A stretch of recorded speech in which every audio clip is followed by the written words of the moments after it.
Well, today is gonna be a warm one.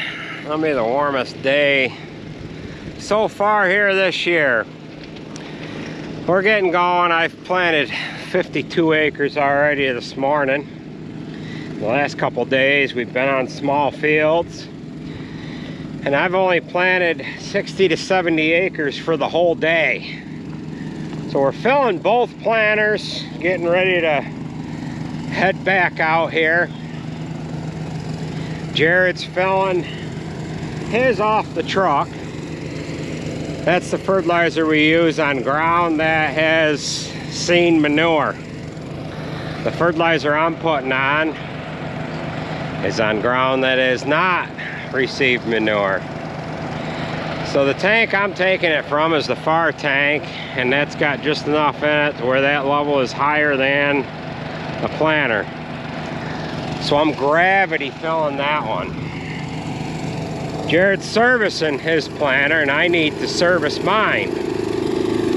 Now yesterday I didn't get going planting until about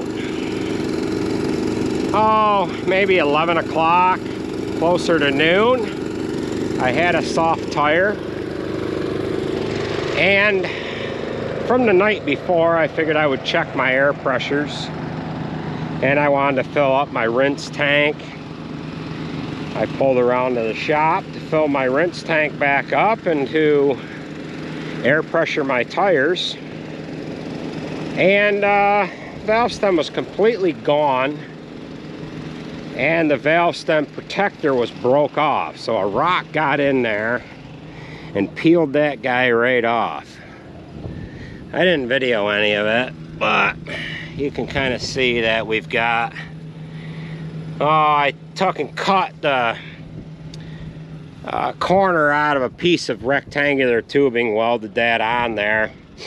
It was hard enough to the touch in the field the other night. I thought I was maybe on just some uneven ground and that it wasn't as soft as I thought it was. Well, it was soft here yesterday morning, so that took me a little whirl. So we'll let this gravity fill. We're gonna, of course, run around it with a grease gun here and check things over, and then we are gonna roll out. We've got to put seed on, of course, and then we'll get back going again.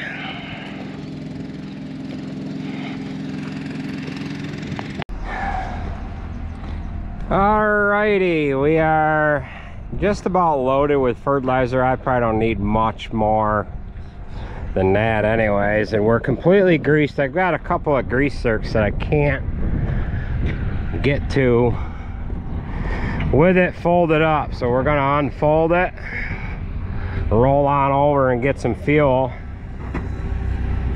and then we can roll out. These guys are just topping off the seed tender with some seed, and we should have enough to get us about 3/4 of the way through the day. No, it's already, oh, it's the same. You can pull it off though, and they pull the masking tape off and we know it's empty. All right. Well, we're full of fertilizer, or we have enough fertilizer on to get the acres in that we need to have this fertilizer for. Now this has the Exactorate fertilizer system on it, 2x2 system, and it came with this rinse tank. This rinse tank is for rinsing out the pump system for when you either get done with the season or you switch products and you want all of your product rinsed out. We don't ever have to rinse out between products because they are somewhat compatible with each other.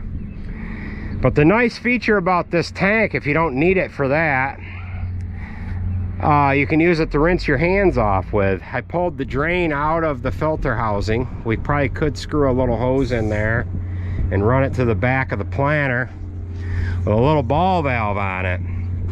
But we've got this ball valve right here, and it works nice to be able to just very nicely open that just a little bit and rinse your hands off.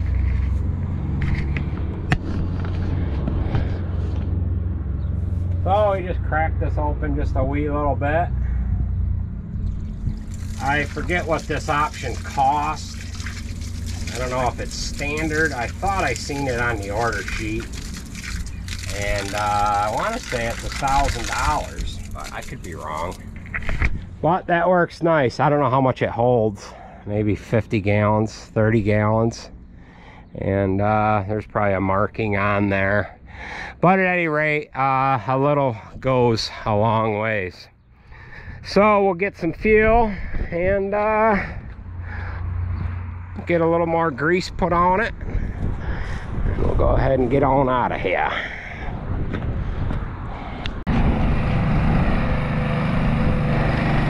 Alright, well, we're all serviced up. Looks like Jared's pulling out. We just have to load a little more fertilizer. This is such a Mickey Mouse setup right here. We were talking about putting another truck together so that we would have two. We would like to maybe put a semi together, have a semi trailer with both products on there, have enough to make one fell swoop delivery.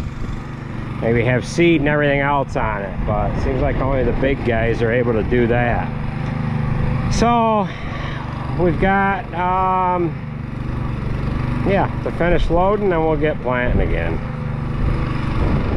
Pump's catching a little bit of air, but we're gravitating that tank out to the pump.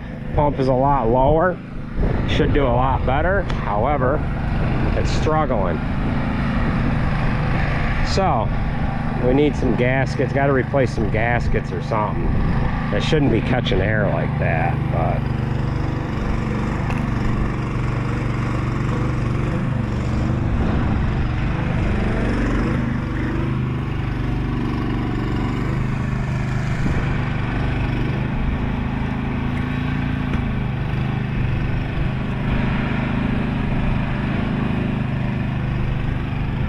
I think it's catching air right there.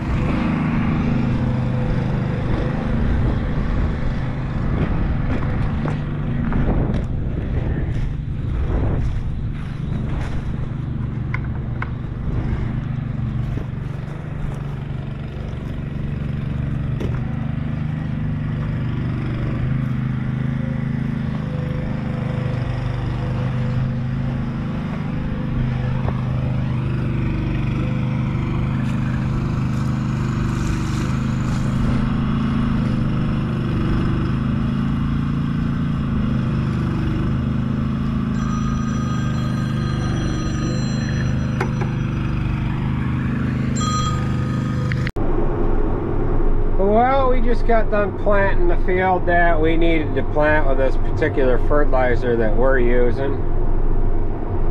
And Jared is planting that field there. It looks like he's just about done with it. So we'll end up meeting up with each other here a little later on. He's got a 25-acre field that he's going to next. That had manure on it, and I've got a couple of small fields that I'm going to do that didn't have any. And then once we get together, we're going to be on ground that has had manure, and we'll be able to put both these planters together. We are planting the same variety. So for a couple of days, we were not planting the same variety. I was planting a conventional hybrid, and he was planting BMR. So we'll keep on keeping on here.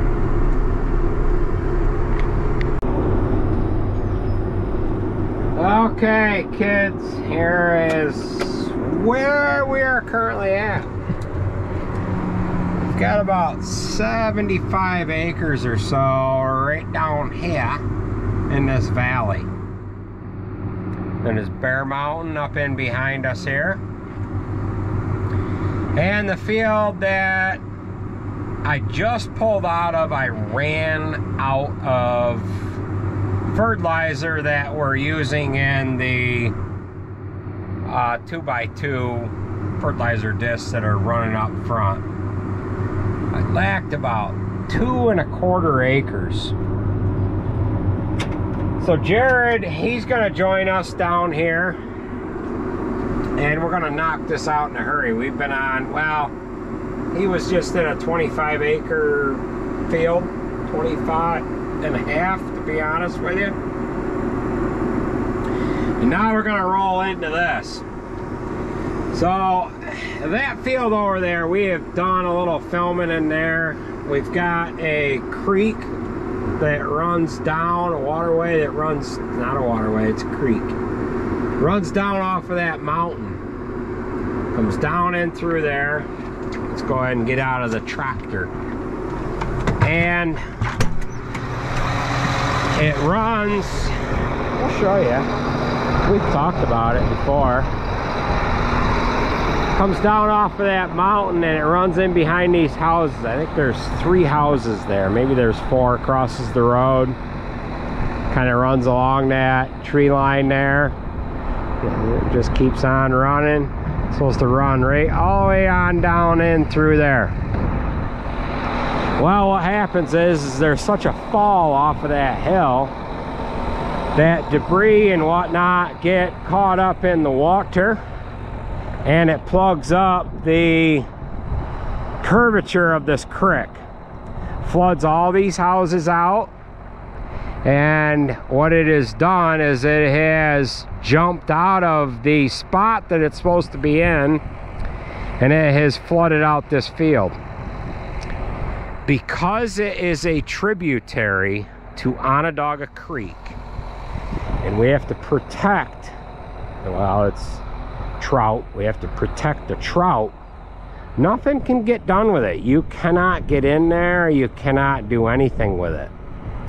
So these homeowners have to suffer by having their houses get flooded out. There's a spot up there in that corner where all the debris builds up and the water flows right across, and it floods them 3 houses out. And then it has jumped its banks, and it ends up flowing out of the banks that it's supposed to be in, and it goes across the field. Water about 4 or 6 inches deep. Just kind of flooded the whole field.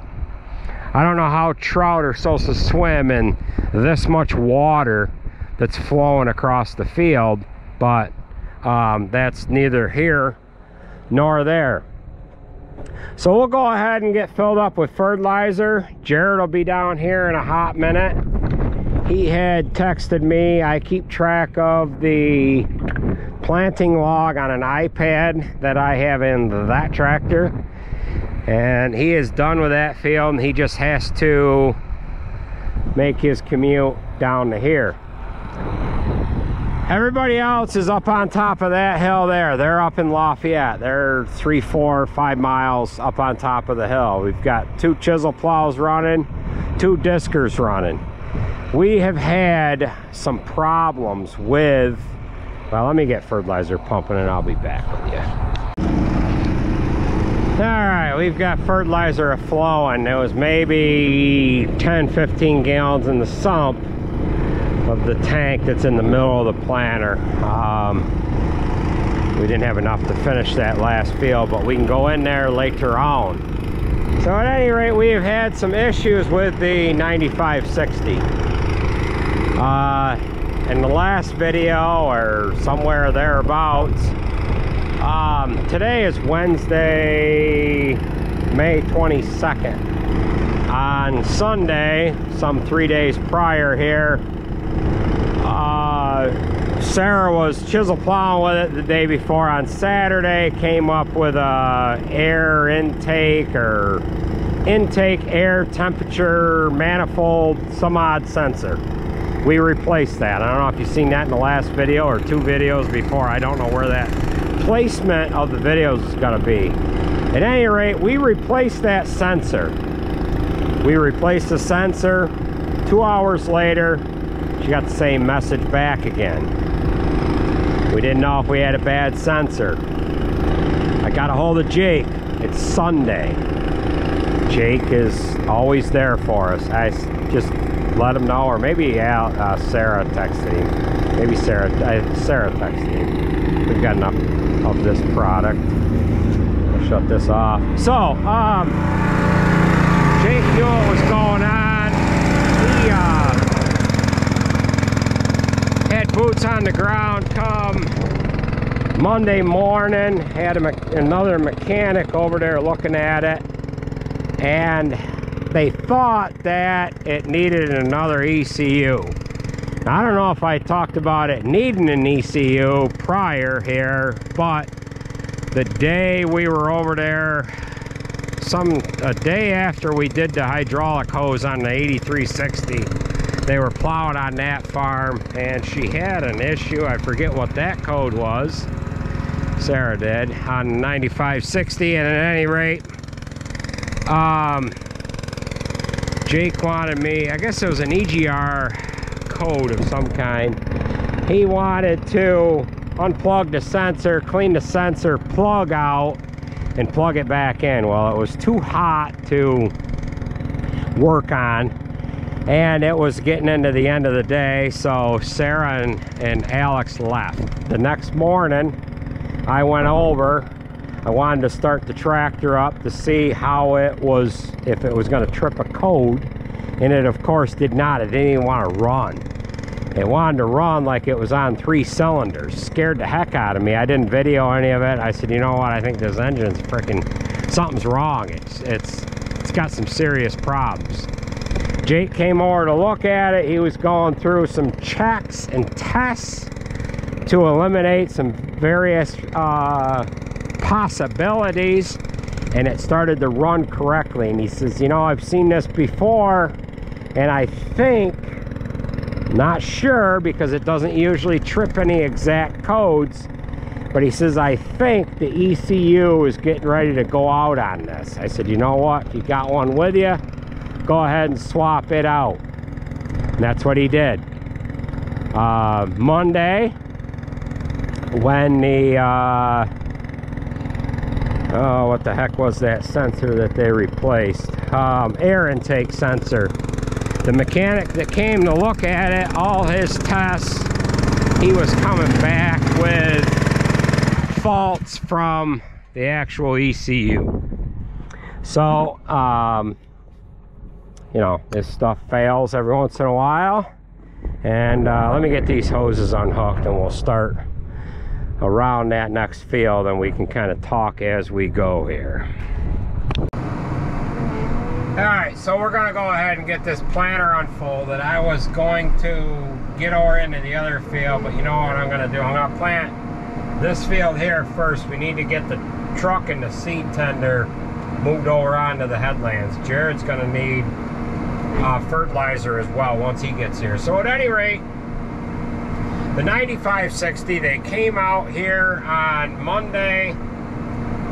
They had determined that it had a faulty ECU. Okay. So Jake got thinking about it, and he said, you know what? I wonder if that air intake, that intake air temperature sensor, he says, I wonder if there's maybe something wrong with that before we go ahead and change the ECU, which they ordered one. However, for whatever reason, they didn't get their parts delivery that they were supposed to get come Tuesday morning.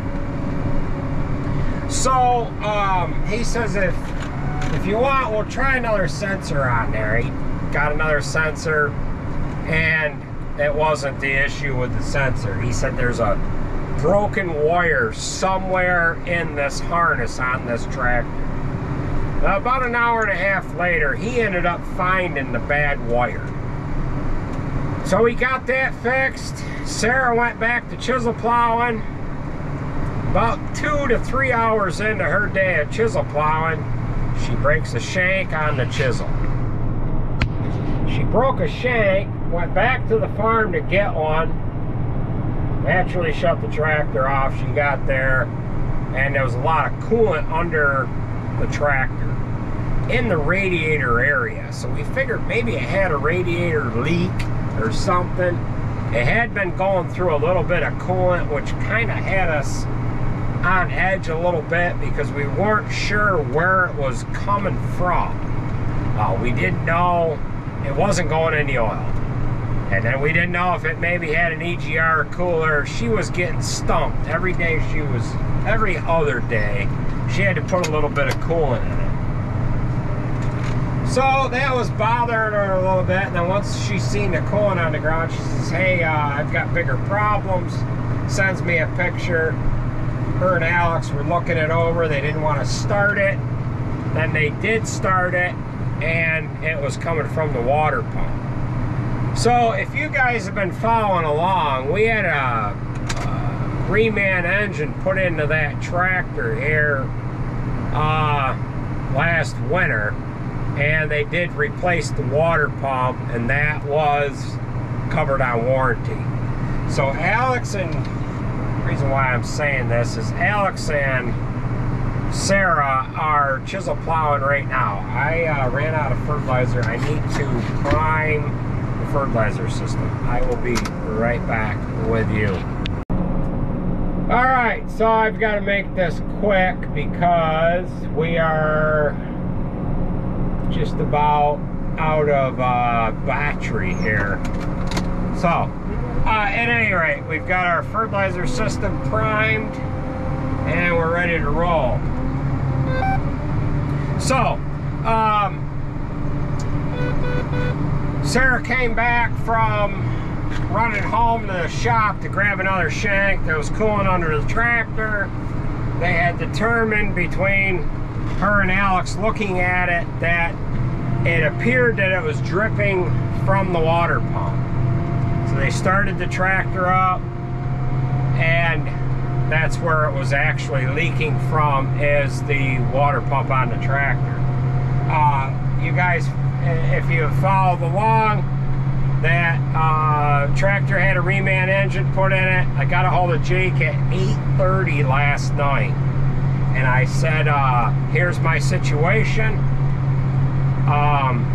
Is the water pump covered on warranty?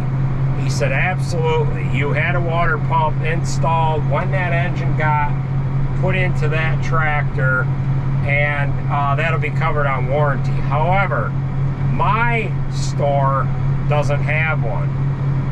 The neighboring store down at Cortland does. So Sarah ran down there early this morning. Jake had one of his guys come. They put the water pump on it, and it is back and going again here now. So Sarah and Alex are chisel plowing. My father and Andrew are running Terra discs, and we've got a couple of men picking stones. Christian and Timothy are picking stones.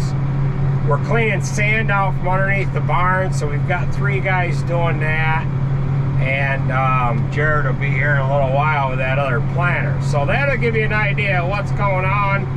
I would like to get the drone up in the air once Jared gets down here and we get rolling. We've been together a little bit here and there.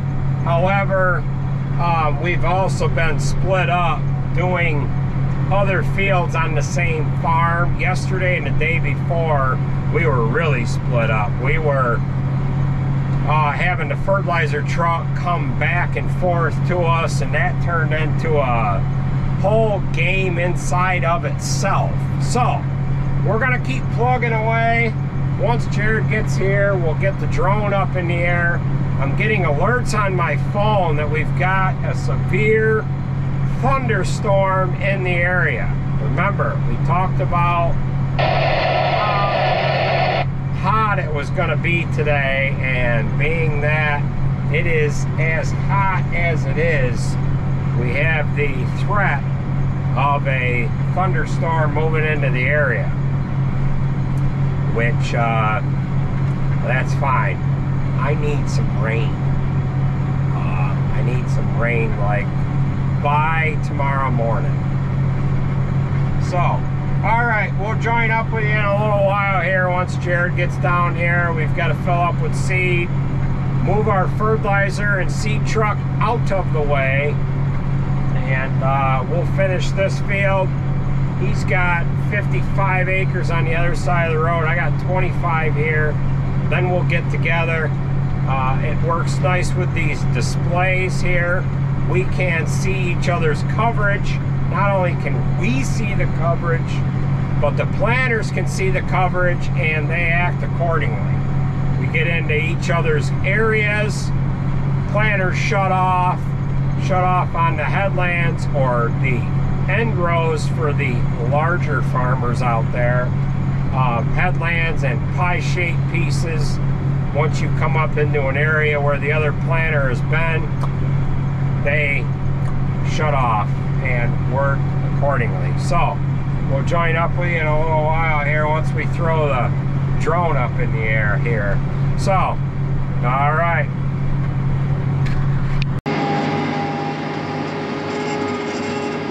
Alright, so we're hammering things out and I am planting right along. I've got the headlands done. I was not able to video Jared getting here, but he is making his way around that other field. And he has the equipment moved for us. He has the seed tender moved, and he also has the fertilizer truck moved. We're motoring right along. We do need to fill up on seed here quickly. I probably will wait until I'm done with this field. But we're jogging. We're jogging heavy and hard. 7.3 miles an hour. There ain't a stone. There ain't no stones down here. Let's see. We're 8.2. Nothing changes. Now, where are we at here?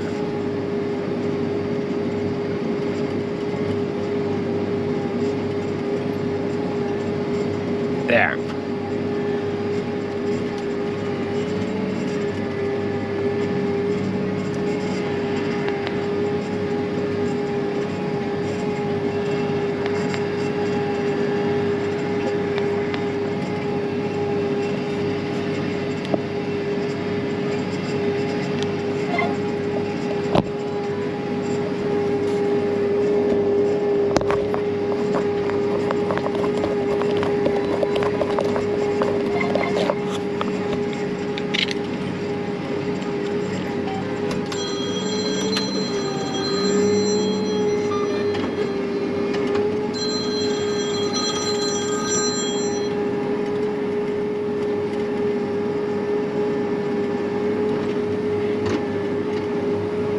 Hello?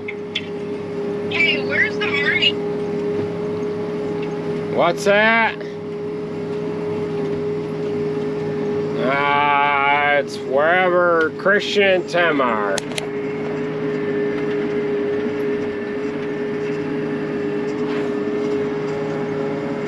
Okay.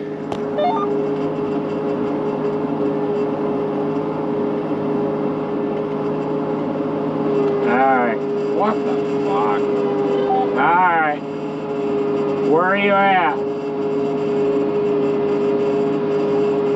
Okay, let me find out where them retards are at. Alright. We'll see you.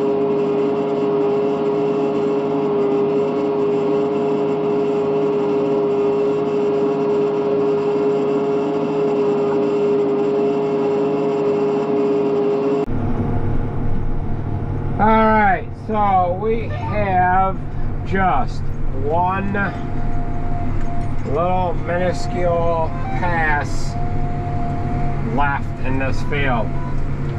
And I am not sure if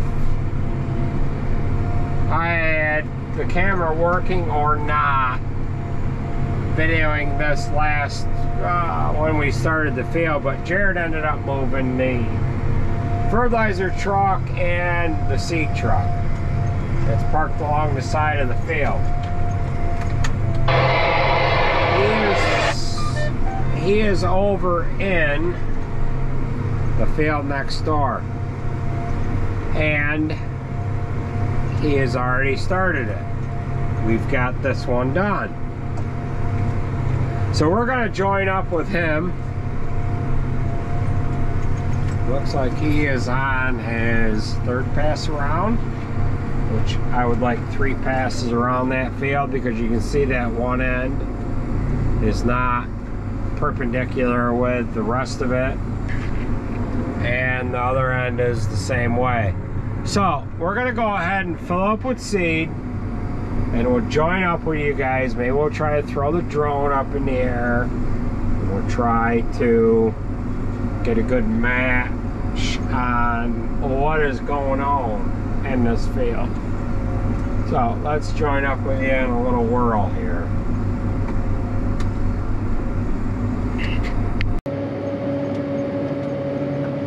Alright, so we are, wow, both after it here. We got Jared in that one planter right there, and I am on the other side. Now, when I originally thought about this, I figured that we would be in good standing as far as weather goes, but we have a storm rolling in, and I'm not sure if we're going to be able to get filmed what I want to get filmed, or planted what I want to get planted. You can see we got a lot of dust rolling. This storm could blow right over us. I'm running at 5.5 miles an hour, and we're trucking right along here. So we're going to do our best to get you guys some shots of both of these planters working in this field. Now, I ended up planting the field on the other side of the road. It was like just shy of 25 acres. Jared has done the headlands on this field, and he has set up a straight line guidance track. So that's what I'm working off of right now. I'm working off of the same guidance track that he is working off of. And we're just going to get after it here. Now, what we would be doing is we would actually be working on opposite sides of the field. But for the purposes of this video, I started kind of in the middle so that we could show you guys the both of these planters working side by side. Now, we're rolling right along here. I need to look at my monitor for a quick short second here. Make sure we are running good. So we are right after it here, and we're getting quite a little done. So I don't know when it is going to get raining here, but it is right on our doorstep. You can kind of see the both planters in the frame here, and we're motoring right along.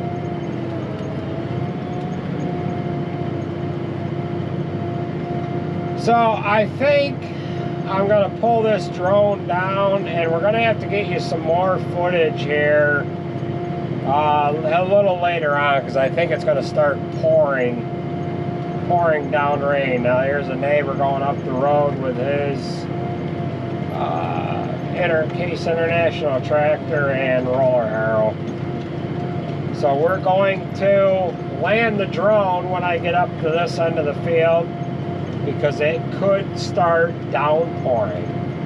And with that being said, that is going to do it for this video. I want to thank everybody for maybe the storm's going to go around us. He wasn't wet, and he came from down there where it looks like it's raining. And we are going to come back at you here with another one. Jared just commented that that tractor and roller harrow that just passed didn't have any raindrops on it. So we're gonna park right here and we are going to land this thing and we're gonna call it a video because I worry about this drone getting wet, and this is the last drone that I have. So there is the 8220 and the older 1775. That planner had a puck kit put into it 3 years ago, and it's working beautifully. Maybe we'll get some shots of this one and we'll get on after it here. So that's what that one looks like, and you guys seen what the new planner looked like in a prior video. I was hoping to be able to get some better shots of these side by side, but I worry about the weather getting the best of us here. So with that being said, that is going to do it. I'm going to get this back to the tractor here, get it put away, and we're just going to slam some corn in the ground quickly here because we don't know if it's going to downpour or not. So yeah, everything's working great. Alright guys, take her easy and we will catch you at the next one. Thanks for watching.